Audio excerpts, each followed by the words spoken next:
Hello and welcome to the NEA Office of Grants Management's presentation on how to respond to a funding offer. My name is Joanna, and I am happy to guide you through the offer response process. To start, we'll go over the offer review process and show you how to navigate REACH, the NEA's grants management system. Next, we'll talk about what forms are required, where to find them, and how to complete them. Then we'll provide tips on how to keep up with your SAM.gov registration, and finish with a quick tour of our newly updated website. First off, we'd like to say congratulations on your funding offer. Whether you're a new applicant or a longtime NEA awardee, you may wonder what goes on behind the scenes when the NEA is issuing an award. This flowchart shows the journey your funding offer takes at the NEA. First, we send out the funding offers. Next, you complete the required paperwork. We'll go into that in depth later, and return it to us via REACH. At this point, program staff will review the paperwork and contact you with any questions. After the program office completes its review, the application is forwarded to the Office of Grants Management, also known as OGM, where staff will conduct a two-phase review to ensure that the project and budget are compliant with the NEA's legislation, along with other federal statutes, regulations, and executive orders that apply to federal financial assistance awards, as well as established NEA policies. Once the compliance reviews are completed, designated OGM staff will authorize the award and obligate the funds. Please note that, though you may have worked with an NEA program specialist during the application and offer phase, once the award is made, the Office of Grants Management becomes your main point of contact. You'll use REACH, the NEA's grants management system, to manage your offer and award. REACH is accessed through login.gov. Detailed instructions for logging into REACH can be found on the NEA's Manage Your Award webpage. This screenshot is an example of what the offers page in REACH will look like to you. Note that this page displays the offer response deadline. In order to access your offer, click on the award number. This is what your offer record looks like in REACH. It is organized by tabs. The Information tab displays basic details about your project, as well as the amount of offered funding. You can also check and view your SAM.gov registration here. The Instructions tab tells you exactly what you need to do in order to submit the offer documents and accept the offer. Please note the highlighted language. Once program staff transfers your application to OGM, you will lose access to the offer while we conduct our review. Rest assured, your offer didn't disappear. We can still see it on our end and will contact you with any questions. Once we make the award, you'll have access again. Follow the step-by-step instructions listed here. Then go to the Accept Decline tab to accept the offer. If you accidentally clicked the Accept button prior to uploading the required documents, don't worry. You can still upload the forms, and you do not need to contact your program specialist about it. Your offer letter can be viewed under the Documents tab. This is also where you will upload your completed offer documents. The Forms and Reports tab is not used during the offer process. Use the Messages tab if you need to send NEA staff a message regarding your offer. This ensures that all the correspondence with NEA staff about your offer is in one place. Please add no-reply@arts.gov to your Safe Senders list so you never miss a REACH notification. Now that we've had a tour of REACH, we will go through each of the required forms: the project budget form, the accessibility questions, and the NHPA and NEPA questionnaire. We'll start with the project budget form. Detailed instructions for completing the budget form are available on our website. We strongly encourage you to review this information prior to completing your revised budget. When drafting your revised budget, keep in mind the following principles. All costs in your NEA project budget, whether paid for with NEA funds or cost share funds, must be allowable, allocable, adequately documented, and understandable. Be sure to maintain source documentation such as receipts, contracts, bank statements, and in-kind contribution reports for all costs charged to the NEA award. When you fill out your project budget, please don't use jargon or terms that only people at your organization would understand. For example, we often see perishables in budgets and have found that that term can mean different things to different organizations. Use plain language to describe costs such as food, gels for spotlights, or paper and crayons for kids. To meet the one-to-one cost share, your budget's total costs must be at least 2 times the recommended funding amount. It is also required that the total project costs not exceed 10 times the recommended funding amount. Because an NEA award is often funding just part of a larger overall initiative, the offer stage is the right time to simplify your project budget. Keeping the total project costs at less than 10 times the recommended funding amount will help ease the administrative burden of tracking and documenting your project costs. We strongly encourage you to include only costs that are easily documented. And again, all costs in your NEA project budget must be allowable, allocable, and compliant with the guidelines for the grant program, the general terms and conditions for your award, and all federal laws and regulations. If you need to change the scope of your project activities due to the offered funding amount, use the project description field on the budget form to let us know. You may also add additional pages and upload them to the Documents tab in REACH. Note that all changes to your project activities are subject to review and approval. Approval is not guaranteed. Award contacts should also be indicated on your project budget form. These are the staff members at your organization who should have access to the offer and award in REACH. The authorizing official must be someone with the authority to legally obligate your organization. The project director is the person with oversight of the grant project. The primary contact, also known as the grant administrator, should be managing the administration of the award at your organization. We urge you not to list the same contact in all 3 roles, as you run the risk of losing access to REACH if the person leaves your organization. Each award contact should have a unique-to-you email address so that login.gov can map to the correct person. Use the Salaries and Wages section of the budget to include costs related to the time and effort of your own W-2 employees on the project. Be sure to prorate the costs to reflect the period of performance for the award.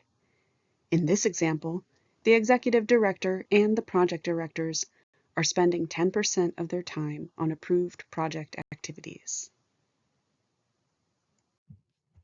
Here is where you include your travel costs. Remember, it's not just plane and train tickets. It's transportation, lodging, subsistence, and related costs incurred in accordance with your written travel policies. If you are including any international travel in the budget, you must identify the country of origin or destination. Airfare charged to the award must be the least expensive class available for the flights and compliant with the Fly America Act. This means that you must book tickets on a U.S. flag air carrier or a foreign air carrier under an air transport agreement, also known as a code share agreement with the United States when these services are available. List other allowable direct costs allocable to the project in this section. This is where you'll include contractors, artists, and consultants providing time and effort to carry out the project activities. If you choose to charge administrative overhead costs as direct costs, you'll include that here too. Do not include any unallowable costs. Do not include items such as miscellaneous, contingency, or other. We have to know what the costs are in order to approve them. We will remove unallowable costs from your budget. If you have a negotiated indirect cost rate agreement, known as a NICRA, with a federal agency, you can charge indirect costs to your budget using your approved indirect cost rate. Note that only NEA Office of Research and Analysis funding programs allow the use of a research rate. If using a NICRA, please upload a copy to the Documents tab in REACH. If you do not have a negotiated indirect cost rate agreement with a federal agency, you can charge a de minimis indirect cost rate up to 15%. See the Indirect Cost Rate Guide and the General Terms and Conditions on the Manage Your Award website for details. Please note that you cannot charge both administrative overhead as a direct cost and indirect costs to your budget. Choose one method or the other. Most NEA awards require a one-to-one non-federal cost share. This means for every dollar that the NEA provides toward your project costs, you must provide $1 toward the costs. Include your cash cost share contribution here. If you are using funds subawarded by your state arts agency or regional arts organization, you should ensure they are not funds provided to you in a federal subaward. Making a note that says non-federal next to that income source is helpful. If you aren't sure, reach out to your state arts agency or regional arts organization. If you haven't confirmed the source of your cash cost share yet, it's okay to put applicant cash here. You have until the end of the period of performance to provide the required cost share. You may use third-party in-kind contributions of professional services, goods, or space to meet your required cost share. If you are using in-kind donations to meet the cost share, you must show them on the direct costs side of the budget so we can ensure the costs are allowable, allocable, and reasonable. In this example, the applicant has an in-kind donation of venue space for a recording. The cost is also shown as a direct cost. Refer to the budget instructions and the general terms and conditions for additional guidance. We have templates available on the Manage Your Award webpage to help you document any in-kind donations. Here are the most common unallowable costs that we remove from NEA project budgets. Do not include these costs in your budget as they cannot be supported with either NEA funds or cost share funds. Land purchase costs, construction or renovation of building structures. Lobbying. Vehicle purchase costs. Receptions, galas, or parties. Visa fees paid to the U.S. government. Prizes and gifts. Picnics, potlucks, and community meals. Gift cards. Fundraising events. Artist fees and/or travel to or from Office of Foreign Asset Control sanctioned countries. Items for resale, concessions, gift shops, artist markets, and retail workers or vendors. Donor-only events. Contingency and miscellaneous costs. Pre-award costs. Audit costs. Home offices. Alcohol, and subawards. Audit costs are only allowable if related to a required single audit. And subgranting is only allowed by state arts agencies, regional arts organizations, or local arts agencies that are designated to operate on behalf of their local governments or are operating units of city or county government. Refer to the general terms and conditions for more information. Next, we will talk about the second form that every recommended applicant must submit, the accessibility questions. Guidance for this form is also available online. We will be showing you more of this section of the website later. You are required to make your project physically and programmatically accessible to people with disabilities in compliance with the Americans with Disabilities Act of 1990 and Section 504 of the Rehabilitation Act of 1973. The accessibility form asks you to describe how your project is both physically accessible and programmatically accessible to individuals with disabilities.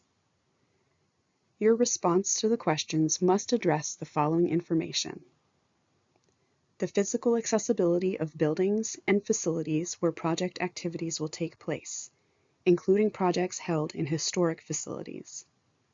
Examples include ground level no-step entry, ramped access and/or elevators to project facilities and outdoor space, integrated and dispersed wheelchair seating in assembly areas, wheelchair accessible box office, stage and backstage, meeting areas, dressing rooms, restrooms, studios, classrooms, exhibits, and workspaces. Directional signage for accessible entrances, restrooms, etc. Programmatic accessibility is required as either part of the planned activity or upon request, where relevant. Examples of programmatic accessibility include public contact information for requesting accommodations, accessible electronic materials and websites, alternate formats such as large print or Braille, accommodations such as ASL, audio description, real-time captioning, or tactile opportunities, closed or open captioning, and assistive listening devices.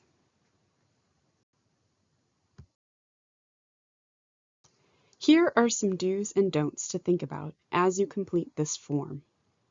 Do refer to the helpful guidance in the Manage Your Awards section of the NEA's website.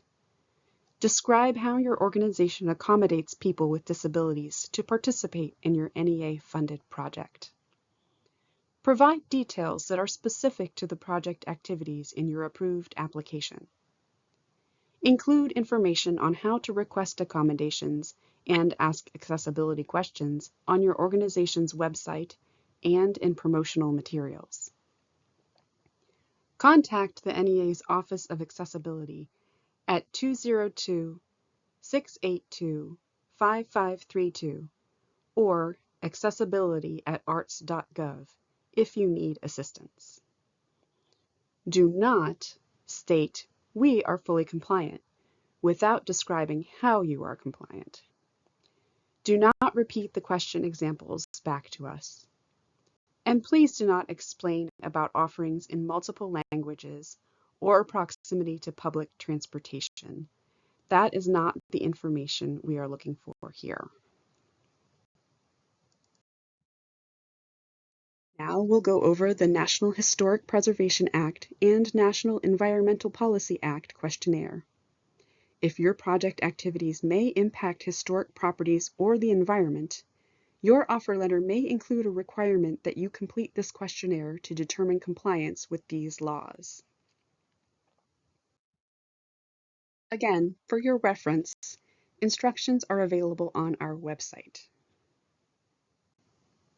NHPA and EPA, also called NEPA compliance review, is required for the following types of projects: outdoor activities such as arts festivals and public art, activities involving or occurring near a district, site, building, landscape, structure, or object that is 50 or more years old, or activities on tribal lands.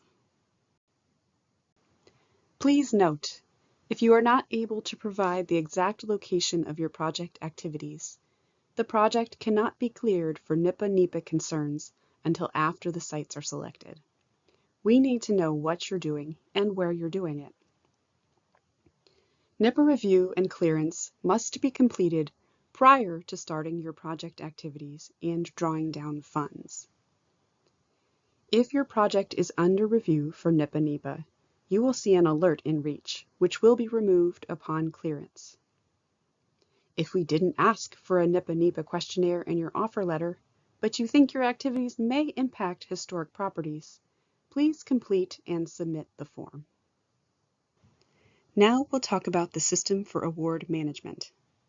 As an applicant for federal financial assistance, you've already registered in SAM.gov. But it is important to remember that your organization is required to maintain an active SAM registration throughout the life of your application and award. In this section, we will discuss where to view your SAM registration in Reach, what is financial assistance certification, how to get help with SAM, and why you should have more than one entity administrator. As we mentioned before, you can click on the View SAM Registration button in Reach to open your SAM information. This read-only information includes your registration status, active exclusions, debt subject to offset, and the financial assistance certification. If you need to make any updates or changes, or renew your registration, go to www.sam.gov. You cannot make changes to SAM from inside Reach. The Financial Assistance Representation and Certification section of the SAM registration, also known as Reps and Certs, is where, by accepting, you agree to comply with federal laws and regulations for grants. We cannot release any grant funds if you do not accept the Reps and Certs. Your grants certifying response should be yes, but if you responded no by accident, please go back in and make the update. Also note that the Reps and Certs must be accepted by a person and not an office. The certified by should read something like Jackie Allegretto and not Development Office. Finally, I wanted to point out that the SAM expiration date does not show on this page, but once the award is made, you can check it under the Reach Payments tab. We strongly recommend starting renewals 45 days before the expiration date. SAM registration must be renewed once a year and is completely free of charge.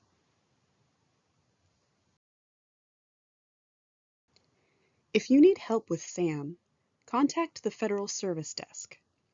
NEA staff does not have access to SAM.gov or authority to help you with any SAM issues.